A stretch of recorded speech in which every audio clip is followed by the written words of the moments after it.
ಇದೇ ಬೇರೆ ಸಾಹಿತ್ಯ. ಪಲ್ಲವಿ ಇದೆ. ಇಲ್ಲ ಓಪನಿಂಗ್ ಲೈನ್ ನಾನು ಸಾಮಾನ್ಯವಾಗಿ ನಾನು ಎಲ್ಲೋ ಜೋಗಪ್ಪ ನಿನ್ನ ರಮನೆ ಅದು ಅಷ್ಟೇ, ಅದು ಒರಿಜಿನಲ್.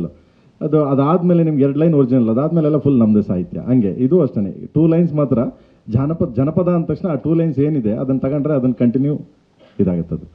ಸೊ ಪಲ್ಲವಿ ಮಾತ್ರ ಅದು ನೀವು ಸಾಮಾನ್ಯವಾಗಿ ಭಾಗ್ಯದ ಬಳೆಗಾರ ಹೋಗಿ ಬಾನಂತವರೆಗೆ ಟೆಂಪೋ ಚೇಂಜ್ ಮಾಡ್ತೀವಿ. ಸೊ ಆ ಸ್ಟೈಲ್ 2 ಲೈನ್ ಮಾತ್ರ ದಿಸ್ ಒರಿಜಿನಲ್. ಅದಾದ್ಮೇಲೆ ಸ್ಟೋರಿ ನರೇಟ್ ಮಾಡ್ತೀವಲ್ಲ, ದಿಸ್ ಇಸ್ ಒರಿಜಿನಲ್. ಓಕೆ. ಆಮೇಲೆ ಇದು ಜಾನಪದ ಗೀತೆ ಆಗಿರೋದ್ರಿಂದ ಯಾರಾದ್ರು ಜಾನಪದ ಹಾಡ್ತಾರಲ್ವಾ, ಅವ್ರ ಹತ್ರ ರಿಲೀಸ್ ಮಾಡಿದ್ರೆ ಹೆಚ್ಚು ಅರ್ಥಪೂರ್ಣ ಆಗಿದೆ. ಇಲ್ಲ, ಇನ್ನ ಈಗ ಶುರುವಾಗಿದೆ. ಬೇರೆ ತರ ಇನ್ನು ಅದೊಂದು ಶೋ ಮಾಡ್ತೀನಿ. ಅದನ್ನ ಈ ಇದೆ ಕಮಿಂಗ್ ನೆಕ್ಸ್ಟ್ ಇದರಲ್ಲಿ ಒಂದು ದೊಡ್ಡ ಶೋ ಮಾಡೋಂತ ಪ್ಲಾನ್ ಮಾಡ್ತೀನಿ. ಅದನ್ನ ಎಲ್ಲಿ ಮಾಡ್ತೀನಿ ಅಂದರೆ ನನ್ನ ಸಟ್ ಎಲ್ಲ ಹಾಕಿದ್ದೀವಿ, ಹಳೇ ಬ್ಯಾಂಗ್ಳೂರ್. ನಿಮ್ಮನ್ನೆಲ್ಲ ಕರ್ಕೊಂಡೋಗಿ ಅಲ್ಲೊಂದು ಶೋ ಮಾಡ್ತೀನಿ. ಅಲ್ಲಿ show you okay before release ನಾನು ಶೋ ಮಾಡ್ತೀನಿ ಅದನ್ನ. Thank you show. Thank you. Yes boss. ಎಲ್ಲ ಮಾತಾಡಿದ್ದೀನಲ್ಲ ಗುರು, ಕೇಳೋ ಗುರು. ಟ್ರೆಂಡಲ್ಲಿರೋ ಹೀರೋ, ಟ್ರೆಂಡ್ ಮಾರ್ಕ್ ಕ್ರಿಯೇಟ್ ಮಾಡೋ ಡೈರೆಕ್ಟ್ರು, ಒಂದು ಟ್ರೇಡ್ ಮಾರ್ಕ್ ಇರೋ ಒಂದು ಪ್ರೊಡ್ಯೂಸರ್, 3 ಜನ ಸೇರಿ ಒಂದು ಒಳ್ಳೆ ಸಿನಿಮಾ ಮಾಡಿದ್ದೀರಿ ಅಂತ ಅನಿಸ್ತಾ ಇದೆ. ಎಲ್ಲರಿಗೊಂದು ಶುಭಾಶಯಗಳು. ನನ್ನ ಪ್ರಶ್ನೆ ಬಂದು ಅರ್ಜುನ್ ಜನ್ಯ ಅವ್ರಿಗೆ, ಒಂದು 10 ಸಿನಿಮಾಗೆ ಆಗಷ್ಟು ಮ್ಯೂಸಿಕ್ ಈ ಸಿನಿಮಾಗೆ ಮಾಡಿದೆ ಅಂತ ಅನಿಸ್ತಾ ಇದೆ ನನಗೆ. ಯಾವ ಮಟ್ಟಕ್ಕೆ ಕಾಟ ಕೊಡ್ತಿದ್ದಾರೆ ಜೋಗಿ ಪ್ರೇಮ್ ಅವರು?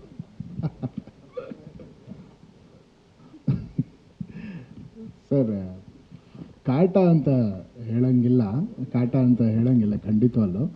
ಆದರೆ ಒಂದು ಅದ್ಭುತವಾದ ಎಕ್ಸ್ಪೀರಿಯನ್ಸ್. ನನಗೆ ಎಕ್ಸ್ಪೀರಿಯನ್ಸ್ ಸಿಗ್ತಾ ಇರಲಿಲ್ಲ, ಯಾಕಂದರೆ ಇಂಡಿಯಾಸ್ ಎಲ್ಲ ಬೆಸ್ಟ್ ಜೊತೆ ಕೆಲಸ ಮಾಡೋಕ್ಕೆ ಅವಕಾಶ ಸಿಕ್ಕಿದೆ ನನಗೆ. ಆ್ಯಂಡ್ ಇದ್ರ ಲಿಸ್ಟ್ ನೆವರ್ ಎಂಡಿಂಗ್ ಸರ್. ನಾವು ಮೊನ್ನೆ ಕ್ರೆಡಿಟ್ಸ್ ಕೇಳಿದ್ರು, ಈ ಹಾಡಿಂದ ಕ್ರೆಡಿಟ್ಸ್ ಕಳಿಸಿ ಯಾರ್ಯಾರು ನುಡಿಸಿದ್ದಾರೆ ಅಂತ. ಅದನ್ನು ಕಂಡುಹಿಡಿಯೋದಕ್ಕೆ 2 ದಿನ ಆಯಿತು, ಮರ್ತೋಗ್ಬಿಟ್ಟಿದೆ ನನಗೆ ಎಷ್ಟು 80 ಜನರ ಹೆಸರು, ಅವರೆಲ್ಲ ಕೋಆರ್ಡಿನೇಟ್ ಮಾಡೋಕ್ಕೆ ಅಷ್ಟು. ಸೊ ಈ ಎಕ್ಸ್ಪೀರಿಯನ್ಸ್ ಕೊಟ್ಟಿದ್ದಕ್ಕೆ ನಾನು ಭಾಳ ಖುಷಿ ಪಡ್ತೀನಿ ಸರ್. ಅದು ಆಟ ಏನಂದರೆ ಅವರಿಂದ ಏನಾದರೂ ಹೃದಯ ಬಡಿತ ಹೆಚ್ಚು ಕಮ್ಮಿ ಆಗ್ತಿದೆಯಾ ಹೆಂಗೆ ಅಂತ? ಎದೆ ಬಡಿತ ಜೋರಾಗಿದೆ, ಎದೆ ಬಡಿತ ಜೋರ.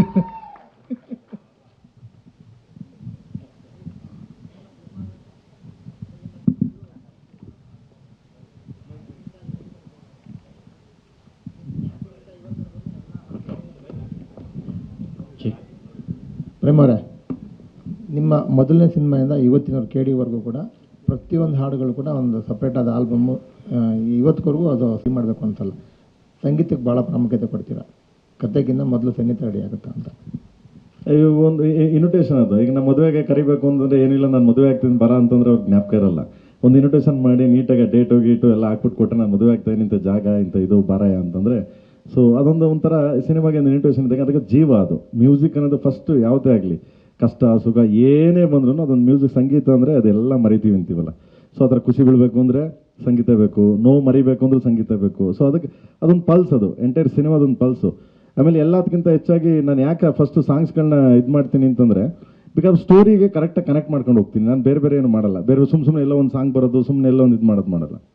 ಸೊ ಅದರಿಂದ ಫಸ್ಟ್ ಪ್ರಾಮುಖ್ಯತೆ ಸಾಂಗು.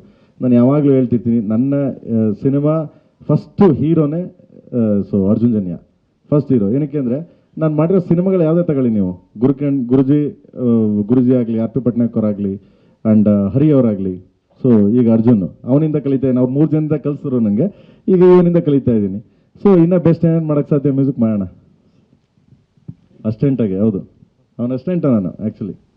ಸ್ವಾದಿಷ್ಟತೆಯ ಸ್ವಾದ, ತಾಜಾತನದ ಆಹ್ಲಾದ, ಉತ್ತಮ ಆರೋಗ್ಯ ಮತ್ತು ಹೆಚ್ಚಿನ ರೋಗ ನಿರೋಧಕ ಶಕ್ತಿಯ ವೃದ್ಧಿಗೆ ಈಗ ನಿಮಗೆ ಸಿಗುತ್ತಿದೆ ಉತ್ತಮ ಗುಣಮಟ್ಟದ ಪೌಷ್ಟಿಕಾಂಶ Shri Vaidik millet health mix. ಇದು ಸಿರಿಧಾನ್ಯಗಳ ಸಂಪತ್ತು.